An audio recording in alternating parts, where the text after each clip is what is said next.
தயக்கமின்றி தமிழில் பெண்ணுக்கும் அப்பாவுக்கு நடக்கிற ஒரு உரையாடல் மாதிரி தான் அதை கொடுத்துருப்பாங்க. ஒவ்வொன்றுக்கும் வந்துட்டு ஆங்கில சொல்லுக்கு என்ன தமிழ் இது அப்படின்னு சொல்லியிருப்பாங்க. போஸ்ட் ஆஃபீஸ் அப்படின்னா என்னென்னா அஞ்சல் நிலையம் அப்படின்னு சொல்லி தமிழில் பொருள். ஓகேங்களா, அஞ்சல் நிலையம். அடுத்தது பார்த்திங்கன்னா டிவி அப்படின்னா வந்துட்டு தொலைக்காட்சி, எல்லாத்துக்கும் தெரிஞ்சதாங்க. ரேடியோ அப்படின்னா வானொலி, டிஃபன் அப்படின்னா சிற்றுண்டி, டீ அப்படின்னா தேநீர். ஓகேங்களா, கரண்ட் அப்படின்னா மின்சாரம், டெலிஃபோன் அப்படின்னா தொலைபேசி, ஃபேன் அப்படின்னா மின்விசிறி, சேர் அப்படின்னா நாற்காலி, லைட் அப்படின்னா விளக்கு, டம்ளர் அப்படின்னா குவளை. ஓகேங்களா, டம்ளர் அப்படின்னா வந்துட்டு குவளை. ஓகேங்களா, அடுத்தது பார்த்தீங்க அப்படின்னா பஸ் அப்படின்னா வந்துட்டு பேருந்து அப்படின்னு சொல்லி அர்த்தம். பஸ் அப்படின்னா பேருந்து. அடுத்தது ரயில் வண்டி அப்படின்னா வந்துட்டு புகைவண்டி அல்லது தொடர் வண்டி அப்படின்னு சொல்லலாம். ஓகேங்களா, புகைவண்டி அல்லது தொடர் வண்டி அப்படின்னு சொல்லலாம். ஃபோட்டோவை வந்துட்டு புகைப்படம் அப்படின்னு சொல்லுவோம். ஓகேங்களா, ஃபோட்டோவை புகைப்படம் அப்படின்னு சொல்லுவோம். அடுத்தது சைக்கிள் பார்த்தீங்க அப்படின்னா மிதிவண்டி. சைக்கிள் வந்து ஈருருளி அப்படின்னு சொன்னாங்க, அது வந்து கஷ்டமாக இருக்கிறது அப்படின்றதுனால மிதிவண்டின்னு சொல்ல ஆரம்பித்தாங்க. பிளாட்ஃபாரம் அப்படிங்கிறது நடைமேடை, ஆஃபீஸ் அப்படிங்கிறது அலுவலகம், சினிமா அப்படிங்கிறது திரைப்படம், டைப்ரைட்டர் அப்படிங்கிறது தட்டச்சுப்புரி, ரோடு அப்படிங்கிறது சாலை, ஃப்ளைட் அப்படிங்கிறது வானூர்தி, பேங்க் அப்படிங்கிறது வங்கி, தேட்டர் அப்படிங்கிறது திரையரங்கு, ஆஸ்பத்திரி அப்படிங்கிறது விமானம். இது ஏன் டக்குன்னு சொல்லிட்டு போகிறோன்னா இதில் ஒரு உங்களுக்கு இது கொடுத்துருப்பாங்க, 4 ஆப்ஷன் கொடுத்துருப்பாங்க, அதில் ஈஸியாக ஒன்று எடுத்துடலாம். ஓகேங்களா, அடுத்தது பார்த்தீங்க அப்படின்னா போர்டு அப்படின்னா வந்துட்டு கரும்பலகை அப்படின்னு அர்த்தம். போர்டு அப்படின்னா வந்துட்டு கரும்பலகை அப்படின்னு சொல்லி அர்த்தம்.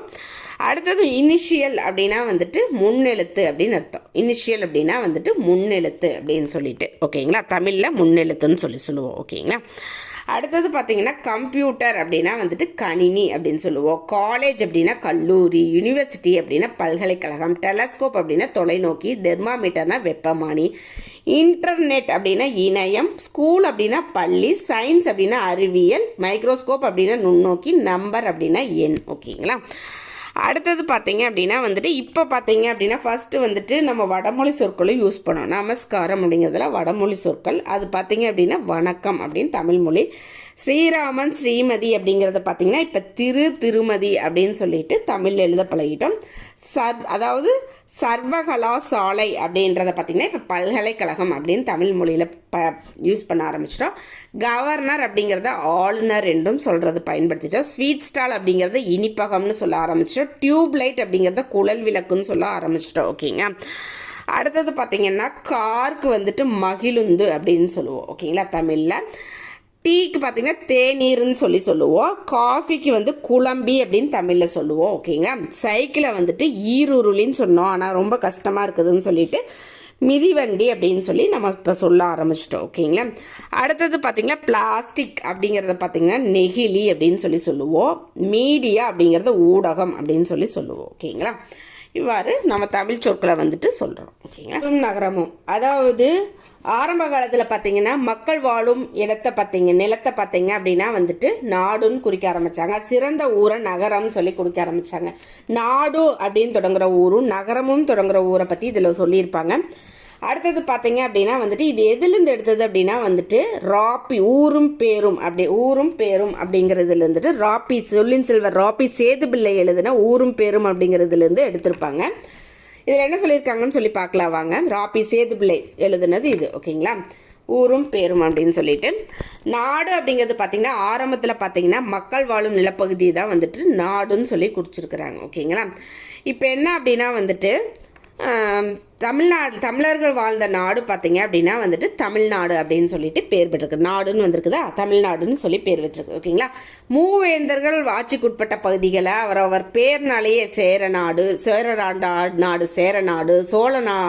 ஆண்ட நாடு சோழநாடு, பாண்டியன் ஆண்ட நாடு பாண்டிய நாடுன்னு சொல்லி குறிக்க ஆரம்பித்தாங்க. இதெல்லாம் பார்த்தீங்கன்னா எங்கே இருக்குன்னா இப்போ தொன்மையான இலக்கியங்களில் பார்த்தீங்கன்னா இதுக்கு வந்து சான்றாக இருக்குது. ஓகேங்களா, சேரநாடு, சோழநாடு, பாண்டிய நாடு அப்படின்னு சொல்லியிருப்பாங்க.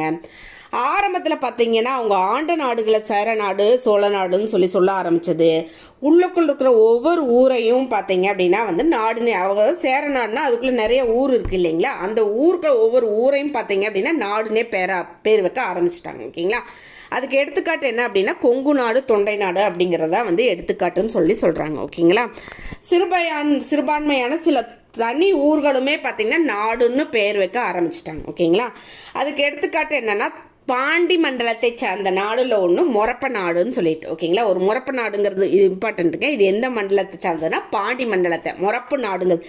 அதாவது மதுரைக்காரங்கனாவே பார்த்தீங்கன்னா, அதாவது பாண்டியர்களோட தலைநகரம் என்னங்க மதுரைக்காரங்கனாவே என்ன அப்படியே கொஞ்சம் அருவாள் அப்படியே மொரப்புறதாவே இருப்பாங்க. அப்போ மொரப்பு நாடு அப்படிங்கிற மாதிரி ஞாபகம் வச்சுக்கோங்க.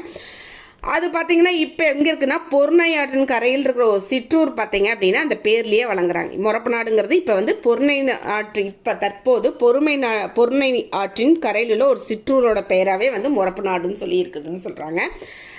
அதே ஆற்றுக்கு எதிராக இருக்கிற மறுகரையில் மற்றொரு சிற்றூருக்கு வந்து வல்லநாடுன்னு சொல்லி இருக்குது. ஓகேங்களா, அதாவது பொருணை நாட்டுக்கு கரையில் இருக்கிற ஒரு சிற்றூருக்கு வந்துட்டு மொரப்பு நாடுன்னு பேர் இருக்குது. அதுக்கு இன்னொரு இதில் பார்த்தீங்கன்னா வல்லநாடுங்கிற பேர் இருக்குதுன்னு சொல்கிறாங்க.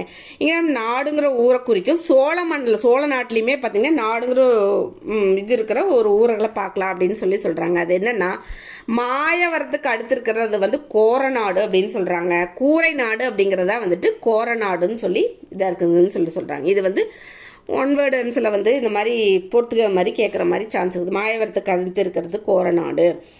அடுத்தது பட்டுக்கோட்டை கல்யாண சுந்தரம் வந்து காணாப்படுவார் அப்படிங்கிற மாதிரி நான் வச்சுட்டு காநாடு அப்படின்னு சொல்லி நான் வச்சுக்கோங்க. ஓகேங்களா, மதுராந்தக வட்டம் தெற்கில் இருக்குதுன்னு சொல்லிட்டு தென்னாடு அப்படின்னு சொல்லி இருக்குது அப்படின்னு சொல்லி ஞாபகம் வச்சுக்கோங்க. ஓகேங்களா, பட்டுக்கோட்டை காநாடு அப்படின்னு சொல்லி பட்டுக்கோட்டை வட்டம் காநாடு அப்படிங்கிற மாதிரி பொறுத்துகளை கேட்குற சான்ஸ் இருக்குது. ஸோ அதை கொஞ்சம் பார்த்துக்குங்க, நல்லாவே பார்த்துக்குங்க. பட்டுக்கோட்டை வட்டம்னா காநாடு, மதுராந்தக வட்டம்னா தென்னாடு. ஓகேங்களா, சோழ இதுலேயும் வந்து இதை காணலான்னு சொல்லியிருக்காங்க. அதுக்கப்புறம் நாடுங்கிறது வந்து வழக்கிழஞ்சு போயிடுச்சு அப்படின்னு சொல்கிறாங்க. சிறந்த ஊர்களை பார்த்தீங்க அப்படின்னா நகரம் அப்படிங்கிற பேராலையும் அழிக்க ஆரம்பித்தாங்கன்னு சொல்கிறாங்க. ஓகேங்களா, என்னன்னா வந்துட்டு தலைமை சான்ற நகரம் பார்த்தீங்கன்னா தலைநகரம்னு சொல்கிறாங்க. சென்னை வந்து தலைமை சான்றதுனால தான் வந்து சென்னை தலைநகரம் அப்படின்னு சொல்கிறோம். ஓகேங்க, முன்னாளில் பார்த்தீங்கன்னா பட்டி அப்படிங்கிறது பார்த்தீங்கன்னா வந்துட்டு பட்டி ஊருங்கிறதெல்லாம் வந்து மருது நிலத்தில் சொல்லுவாங்க. பட்டிங்கிறது பார்த்தீங்கன்னா காட்டில் சொல்லுவாங்க. அந்த அதாவது முல்லை நிலத்தில் சொல்லுவாங்க. ஓகேங்க, இந்த ஊர் பட்டி அப்படின்னு வழங்கிய இடங்கூட வந்துட்டு பிற்காலத்தில் வந்து நகரம் அப்படின்னு சொல்லி பேர் வாங்க ஆரம்பிச்சிருச்சுன்னு சொல்கிறாங்க. அதுக்கு பெஸ்ட் எக்ஸாம்பிள் என்ன அப்படின்னா ஆழ்வார்கள் சிறந்த ஆழ்வார் நம்மாழ்வார். ஓகேங்களா, ஆழ்வார்களில் சிறந்த நன்மாழ்வார் பிறந்த இடம் பார்த்தீங்கன்னா குருசூர் அப்படி ஊருன்னு இருக்குதுங்களா. குருசூர் அப்படின்னு இருக்கிறது பழம்பெயரை துறந்து இப்போ ஆழ்வார் திருநகரியாக நகர் அப்படின்னு வருது இல்லையா, திருநகரியாக திகழ்கிறது. ஸோ இது என்ன சொல்லுவாங்கன்னா நம்மாழ்வார் பிறந்த இடம் என்னன்னு கேட்டாலும் குருசூர்னு எழுதணும். நம்மாழ்வார் பிறந்த இடம் தற்போது எப்படி வழங்கப்படுகிறது அப்படின்னா ஆழ்வார் திருநகரியாக இருக்குது. ஆழ்வார் திருநகரினோட பழைய பெயர் என்ன அப்படின்னா குருசூர். இப்படி மாற்றி கொஸ்டின் வரலாம். ஓகேங்களா, அடுத்தது பார்த்தீங்கன்னா பாண்டிய நாட்டில் எந்த நாட்டிலங்க பாண்டிய நாட்டில் இருக்கிற விருதுப்பட்டி அப்படிங்கிறது பார்த்தீங்க அப்படின்னா இப்போ விருதுநகர் அப்படின்னு சொல்லிட்டு இருக்குது. வணிகத்தால் சிறந்து மேம்பட்டிருப்பதால் எதனாலனா வணிகத்தால் சிறந்து மேம்பட்டிருப்பதனால இப்போ விருதுநகர் அப்படின்னு சொல்லிட்டு விருதுப்பட்டிங்கிறது விருதுநகர் பாண்டிய நாட்டில் இருந்துச்சு. வணிகத்தால் சிறந்தனால விருதுநகர்னு சொல்கிறாங்க. இது வந்துட்டு விருதுநகரோடைய பழைய பேர் என்ன அப்படின்னு கேட்டாங்கன்னா விருதுப்பட்டி. ஓகேங்களா, பட்டி ஊருங்கிறதெல்லாம் பார்த்தீங்கன்னா இப்படி வந்துட்டு நகர்னு மாறினது பார்க்கலாம் அப்படின்னு சொல்கிறாங்க. ஓகேங்களா, இப்போ புதுசாக உருவாகிற ஊரும் பார்த்தீங்கன்னா நகருங்கிற பேர்லேயே வந்து உருவாகுதுன்னு சொல்கிறாங்க. எடுத்துக்காட்டுக்கு என்ன சொல்கிறாங்க அப்படின்னா வந்துட்டு தியாகராய நகர் பார்த்தீங்க அப்படின்னா வந்துட்டு நகரில் ஆரம்பிச்சிருக்குது. இது சென்னையில் இருக்குது. காந்தி நகருங்கிறது சென்னையில் இருக்குது. ஓகேங்களா, சென்னையில் இருக்கிறது பார்த்தீங்கன்னா இது வந்து பொறுத்துக்கார மாதிரி கேட்குற சான்ஸ் இருக்குது.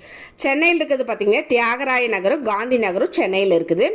சிதம்பரம்னாவே என்னது நடராஜர் கோயில் சிதம்பரம். அது பார்த்தீங்கன்னா சிவனுக்கு இன்னொரு பேர் என்னங்க அண்ணாமலை. ஓகே, அண்ணாமலை நகரமும் பார்த்தீங்கன்னா சிதம்பரத்துக்கு இருக்குது. ஸோ சிதம்பரத்துக்கு அண்மையில் இருக்கிற அண்ணாமலை நகரமும் வந்து நகருங்கிற பேரில் அமைஞ்சிருக்குது. அடுத்தது பார்த்தீங்கன்னா தஞ்சையில் கணபதி நகர் அப்படின்னு சொல்லிட்டு ஒன்று நகரில் அமைஞ்சிருக்குதுன்னு சொல்கிறாங்க. ஓகேங்களா, இப்போ வந்து தலைமை சான்ற ஒரு இதை பார்த்தீங்க அப்படின்னா தலைநகரம்னு சொல்கிறோம். அந்த தலைநகரத்தை பற்றி சென்னையை பற்றி பார்க்கலாம் வாங்க. சென்னை பார்த்தீங்க அப்படின்னா வந்துட்டு தலைநகர்னு சொல்லுவோம். தமிழ்நாட்டின் தலைநகர் சென்னைங்க. தலை சிறந்து விளங்கும் நகரம் ஆகும் சென்னை மாநகரம். மாநகரம் மா அப்படிங்கிறது என்னங்க, உரிச்சொற்றொடர். அதாவது அடைமொழியாக வந்திருக்கு, நகரத்துக்கு அடைமொழியாக வந்திருக்குது. 300 ஆண்டுகளுக்கு முன்னே பார்த்தீங்க அப்படின்னா சென்னை பட்டினமாக இல்லை. பட்டினம்ங்கிறது என்னென்னா கடற்கரைக்கு பக்கத்தில் இருக்கிற நகரத்தை தான் வந்துட்டு பட்டினம்னு சொல்லுவாங்க. ஓகேங்களா, கடற்கரைக்கு பக்கத்தில் இருக்கிற, அதாவது பக்கத்தில் இருக்கிற இதுக்கு பார்த்தீங்க அப்படின்னா வந்து நகருக்கு பார்த்தீங்கன்னா பட்டினம்னு சொல்லுவாங்க. ஓகேங்களா, அப்படி இல்லை. அங்கே பார்த்தீங்கன்னா கடற்கரையில் துறைமுகமும் இல்லை. இப்போ நீங்கள் பழைய இதில் பார்த்தீங்க அப்படின்னா வந்துட்டு துறைமுகம் சென்னையில் இருந்த மாதிரி எந்த ஒரு இது இல்லை, கோட்டையும் இல்லை. ஓகேங்களா, இப்போ தான் வந்துட்டு பெரும்பாலும் மேடு பள்ளமாக தான் இருந்திருக்குது. ஓகேங்களா, சென்னை பார்த்திங்கன்னா மேடு பள்ளமாக இருக்குது. 2 ஊரை பற்றி சொல்லியிருப்பாங்க. சென்னையின் பகுதிகளாக விளங்கும் மயிலாப்பூர்லேயும் திருநெல்வேலியிலையும் பார்த்தீங்க அப்படின்னா கடற்கரை சிற்றூர்களாக இருக்குது. கடற்கரை சிற்றூர்கள் என்னன்னு சொல்லுவாங்கன்னா பாக்கம் சொல்லுவாங்க. கடற்கரையில் இருக்கிற நகரத்துக்கு வந்துட்டு பட்டினம் சொல்லுவாங்க. கடற்கரையில் இருக்கிற சிற்றூருக்கு பார்த்தீங்க அப்படின்னா பாக்கம்னு சொல்லுவாங்க. ஓகேங்களா, ஸோ கடற்கரை சிற்றூராக வந்துட்டு மயிலாப்பூரும் திருவல்லிக்கேணியும் அந்நாளில் காட்சி அளிச்சிருக்குதுன்னு சொல்கிறாங்க. ஓகேங்களா, மயிலாப்பூரில் பார்த்தீங்கன்னா என்ன ஃபேமஸுங்க, கபாலீஸ்வரர் கோயில். எல்லாத்துக்குமே தெரிஞ்சதுங்க, மயிலாப்பூர் அப்படின்னாவே கபாலீஸ்வரர் சிவாலயம் வந்து மிக பழமை வாய்ந்தது. இதை யார் பாடியிருக்காங்க அப்படின்னா திருஞான சம்பந்தர் வந்து பாடியிருக்கிறார். இது வந்து கேட்பாங்கங்க. அதாவது மயிலாப்பூரில் இருக்கிற கபாலீஸ்வரர் சிவாலயத்தை பாடினவர் யார் அப்படின்னு வந்து கேட்டாங்கன்னா திருஞான சம்பந்தர் வந்துட்டு பாடியிருக்கிறார். ஓகேங்களா, தாண்டக வேந்தர் வந்து பாடியிருக்கிறார். ஓகேங்களா, திருமயிலைக்கு அருகே இருக்கிற 2 ஊரை பற்றி பார்த்தாங்க இல்லைங்களா, மயிலாப்பூரும் திருவல்லிக்கேணி பற்றி சொல்லியிருக்கிறாங்க. திருவல்லிக்கேணி பார்த்தீங்கன்னா முதல் ஆழ்வார்களால் பாடப்பட்டது. ஓகேங்களா, முதல் ஆழ்வார்களால் பாடப்பட்டது.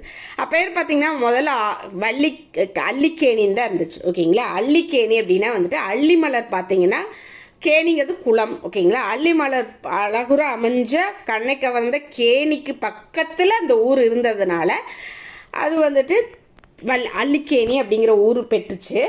அடுத்தது பார்த்திங்கன்னா திருமால் வந்துட்டு அந்த கோயிலில் இருந்தது. அந்த திருமால் கோயில் பார்த்திங்கன்னா அந்த ஊரில், அதாவது திருவல்லிக்கேணியில் திருமால் கோயில் இருந்ததுனால திருவல்லிக்கேணி திருங்கிற அடைமொழி பெற்று திருவல்லிக்கேணி அப்படின்னு பேர் பெற்றுச்சுன்னு சொல்கிறாங்க. ஓகேங்களா, திருவல்லிக்கேணியை வந்து பாடினவங்க யாருங்க, முதல் ஆழ்வார் பாடியிருப்பாங்க.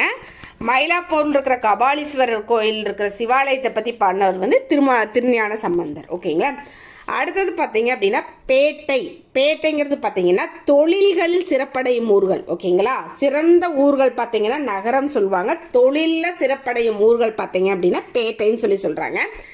சேலத்துக்கு அருகில் இருக்கிற செவ்வாய்க்கிழமையில் சந்தை நடைபெறும் ஒரு ஊருக்கு பேர் வந்து செவ்வாய்ப்பேட்டை அப்படின்னு சொல்லி பேர் வச்சிருக்கிறாங்க. ஓகேங்களா, தொழிற்பேட்டை இல்லை, அதாவது தொழிலில் சிறப்படையும் ஊர்களை வந்து தொழிற்பேட்டைன்னு சொல்லுவாங்க. அதாவது அடுத்தது பார்த்தீங்கன்னா திருவல்லிக்கேணி பற்றி பார்த்துட்டு இருந்தோம் இல்லைங்களா, திருவல்லிக்கேணிக்கு வடக்கே பார்த்தீங்க அப்படின்னா வந்து மேடும் பள்ளமாக இருந்திருக்குதுங்க. ஓகேங்களா, அப்படி இருந்த ஒரு மேட்டு பகுதி தான் நரிமேடுன்னு சொல்கிறாங்க. பள்ளப்பகுதி பார்த்தீங்கன்னா மண்ணடின்னு சொல்கிறாங்க. ஓகேங்களா, மண்ணடி பார்த்தீங்கன்னா இன்று மண்ணடி வழங்கும் ஒரு இடம் பார்த்தீங்கன்னா மேட்டின் அருகே ஒரு பெரும்பள்ளமாக இருந்துச்சுன்னு சொல்கிறாங்க. ஓகேங்களா, இது வந்து எங்கன்னா ராபி சேது பிள்ளையோட ஊரும் பேரும் அப்படிங்கிற நூல்லேருந்து எடுத்தாளப்பட்டது. ஓகேங்களா, அடுத்தது பார்த்தீங்கன்னா புறம் அப்படின்னா வந்துட்டு எப்படி நகருங்கிறது சிறந்த ஊரோ அந்த மாதிரி புறம்ங்கிறதும் பார்த்தீங்கன்னா சிறந்த ஊரை தான் குறிக்குதுன்னு சொல்கிறாங்க. ஓகேங்களா, சிறந்த ஊரை தான் குறிக்குது. காஞ்சி அப்படிங்கிறதோட புறம் அப்படிங்கிறது சேர்ந்து காஞ்சிபுரம்னு வந்துருச்சு. பல்லவபுரம் அப்படிங்கிறதா வந்துட்டு இப்போ பல்லாவரம் அப்படின்னு சொல்கிறோம்.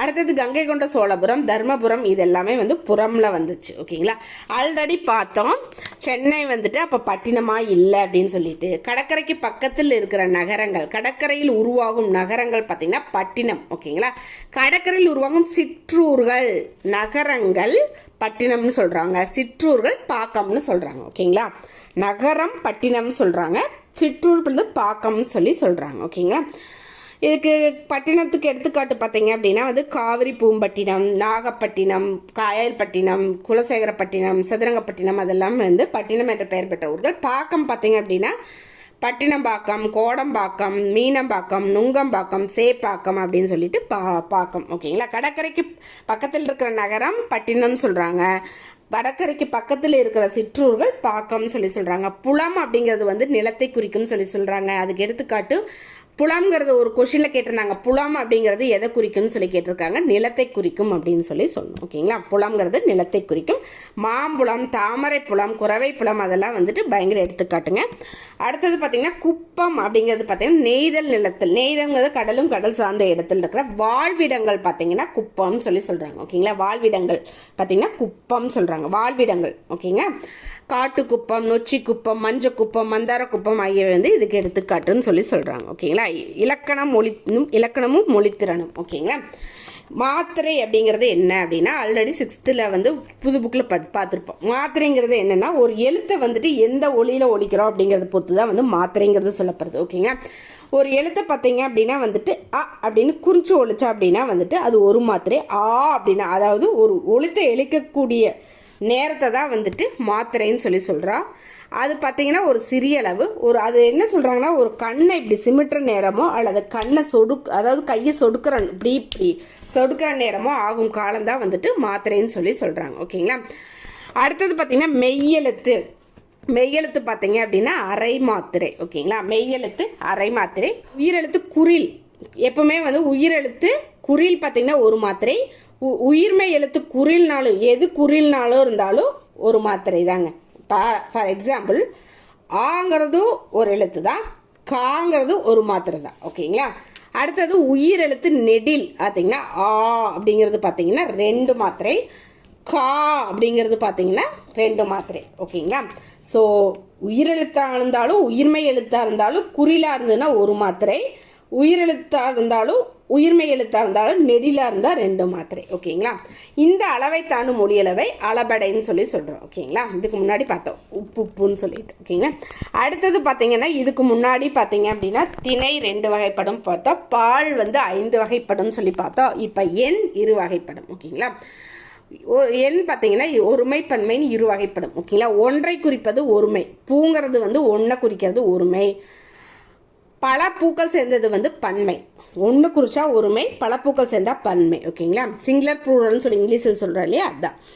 மாணவன்கிறது பார்த்தீங்கன்னா ஒருமை, மாணவர் அப்படிங்கிறது பார்த்தீங்கன்னா பன்மை. ஓகேங்களா, மாணவர் அப்படிங்கிறது நிறைய பேர்த்த குறிக்கிறதா மாணவர். ஓகேங்களா, ஒரு ஒருமையில் இருந்தால் அதாவது வினை முடிவும் ஒருமையிலே தான் முடியும். திருடன் அப்படின்னா பிடிபட்டான் அப்படின்னு சொல்லி சொல்லணும், திருடன் இருந்தால் பிடிபட்டனர் அப்படின்னு சொல்லிட்டு பன்மையில் சொல்லணும்னு சொல்லி சொல்கிறாங்க. ஓகேங்களா, அடுத்தது இடம் பார்த்தீங்க அப்படின்னா தன்மை, முன்னிலை, படர்க்கை அப்படின்னு இடம் 3 வகைப்படும். ஓகேங்களா, தன்மை, முன்னிலை, படர்க்கை அப்படின்னு சொல்லிட்டு இடம் 3 வகைப்படும். தன்மைங்கிறது நம்மளை குறிக்கிறது, நம்மளை. முன்னிலைங்கிறது நம்மளுக்கு முன்னாடி இருக்கிறவங்களுக்கு கொடுக்குறது. படர்க்கைங்கிறது நம்மளையோ நம்ம முன்னாடி இல்லாதையோ வேற ஒருவங்களை கொடுக்கறதா படர்க்கைன்னு சொல்லி சொல்கிறாங்க. ஓகேங்களா, நான் அவன் வீட்டுக்கு போனேன் நீ ஏன் வரவில்லை அப்படிங்கிறது நான்கிறது தன்னை குறிக்கிறது. அவன் அப்படிங்கிறது வந்து அங்கே இருந்திருக்கவே மாட்டான், அதனால் அவன் படர்க்கை. நீ அப்படிங்கிறது பார்த்தீங்கன்னா முன்னாடி இருந்திருப்பா, அதனால் வந்து முன்னிலை. ஓகேங்களா, அதுதான் சொல்லியிருப்பாங்க.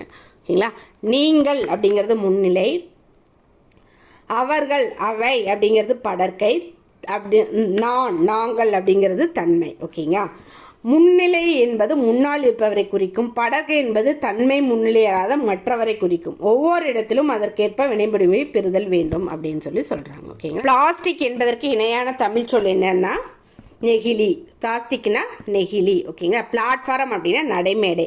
விருதுநகரின் முந்தைய பெயர் என்னங்க, பட்டி, விருதுப்பட்டி அப்படின்னு சொல்லி சொல்லுவாங்க. பாக்கம் என்பது கடற்கரை சிற்றூரை குறிக்கும், கடற்கரைக்கு இருக்கிற சிற்றூர் பக்கத்தில் இருக்கிற சிற்றூரை குறிக்கும். அந்த காலத்தில் எது முக்கியம், இந்த காலத்தில் எது முக்கியம், அந்த காலத்தில் பக்தி முக்கியம், இந்த காலத்தில் படிப்பு முக்கியம்னு சொல்லி சொல்கிறாங்க. ஓகேங்க, ட்ரெயினை என்னென்ன பேரில் குறிப்பிடுறோன்னு சொல்லி சொல்கிறாங்க. தொடர்வண்டின்னு சொல்கிறோம். நாடு என்னும் சொல்ல குறிக்கும். சிறந்த ஊர் பெயர்கள் வந்து சிலவற்றை கூறுன்னு சொல்லி தென்னாடு, காநாடு இதெல்லாம் பார்த்தீங்க. ஊரை பார்த்தீங்க அப்படின்னா திருவண்ணாமலை, திருமலைக்காஞ்சி, திருக்காலத்தி, சீர்காழி, சிதம்பரம், தென்னூர், காசி அப்படின்னு ஊர் எல்லாமே கொண்டு வந்திருந்தாங்க அப்படின்னா திருக்குற்றால குருவஞ்சி. ஓகேங்களா, திருவண்ணாமலை, காஞ்சி, திருக்காலத்தி, சீர்காழி, சிதம்பரம், குருநாடு, கேதாரம், கோலகுண்டை, சேலம், கும்பகோணம், அரியலூர், ஸ்ரீரங்கம், திருவனைக்கா, போய் சிங்காதனை தேடி, சிங்கன், வதிராப்பட்டி, மதுரை, மதிகொண்டான், திரிகூடம், எதிர்கண்டானே அப்படின்னா திருக்குற்றால குருவஞ்சியில் இருக்குதுன்னு சொல்லி சொல்லணும். ஓகேங்களா, உரிய தமிழ் சொல்லை எழுதுக. போர்டு அப்படின்னா வந்துட்டு கரும்பலகை, ஸ்கூல் அப்படின்னா வந்துட்டு பள்ளிக்கூடம், ட்ரெயின் அப்படின்னா வந்துட்டு தொடர்வண்டி, புலவரின் வறுமையை பாடியவர் பார்த்தீங்கன்னா ராமச்சந்திர கவிராயர். பகுத்தறிவு கவிராயர் அப்படின்னா உடுமலை நாராயண கவி. ஊரும் பேரும் என்னும் நூலின் ஆசிரியர் பார்த்தீங்க அப்படின்னா ராபி சேதுபிள்ளை. சொல்லின் செல்வர். மகன் அப்படிங்கிறதுக்கு எதிர்ச்சொல் மகள். தந்தை அப்படிங்கிறதுக்கு எதிர்ச்சொல் தாய். ஓகேங்களா? எதிர்ப்பால், எதிர்ச்சொல் கிடையாது, எதிர்ப்பால்.